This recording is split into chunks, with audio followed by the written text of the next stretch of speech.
欢迎观看老爸的时光。今天做一个红枣核桃蛋糕，这款蛋糕平时应该挺受欢迎的。最近还有朋友问过怎么去做，其实挺简单的，自己做还能多放一些红枣和核桃，保证做出来更好吃。那接着咱话不多说，就来开始分享制作。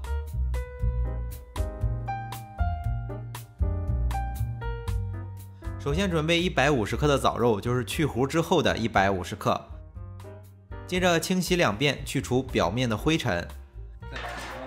核桃是120克，平铺在烤盘上，把烤箱预热到上下180度，放在烤箱中层烤2分钟左右，表皮微微开裂上色就行了。核桃烤好之后就掰碎70克，留下50克完整的。接着把枣肉煮一下，一般是水开计时煮12分钟左右，枣就能煮烂。然后把枣肉捞出，简单的控一下水分。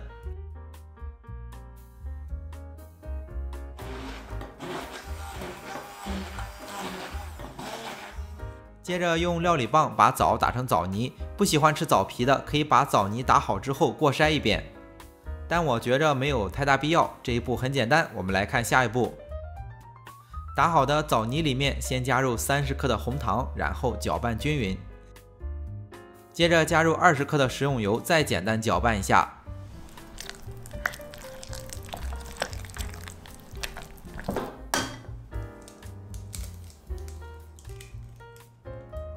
取来3个中等大小的鸡蛋，大约每个60克，把蛋黄放在枣泥里，蛋清分放在另一个碗中。接着把蛋黄和枣泥先混合均匀。简单的混合下之后，把掰碎的70克的碎核桃加进去，同样简单的搅拌一下。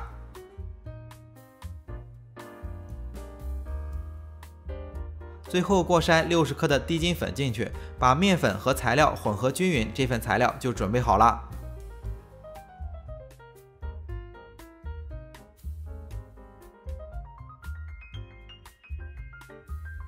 蛋清就比较简单了，先加入10克的白砂糖。再加入几滴的白醋，或者是柠檬汁，或者是少许的塔塔粉，然后用打蛋器先开低速，防止材料飞溅，然后开高速持续打发。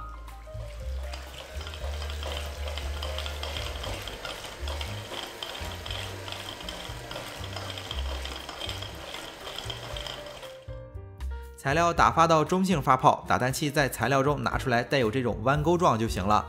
预计也就2分多钟，当然也得看打蛋器的转速。接着把打发好的蛋白取1/3混合到枣泥里面，用抄底翻拌的方式翻拌均匀，把材料稀释一下。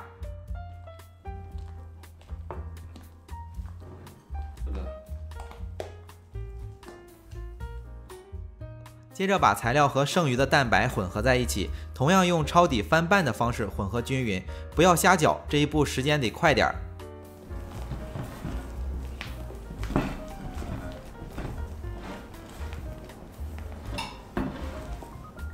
混合好以后，取来一个6寸方形的模具，提前铺上烘焙纸，方便烘烤之后取出来。把材料都倒进去，用刮刀辅助找平，然后轻震几下。最后把剩余的50克的核桃铺在上面，就送入烤箱。烤箱需要提前升温，烤箱的温度设定是把烤箱预热到上火120度，下火120度，放在烤箱的下层烤45分钟左右。之前有的朋友说烤蛋糕温度120度有点低，后来沟通发现，如果是80升以上的烤箱，适当加个10至20度。红枣和核桃放的很多，蛋糕烤好之后特别的香，当然也特别的好吃。为了方便大家去记视频中所需要的材料，视频下方的备注栏或留言区有文字版的配料，有问题可以在留言区留言。大家如果喜欢老爸做的美食，可以帮忙关注点个赞，谢谢大家。那今天的这期视频到这里也就结束了，也祝大家生活愉快。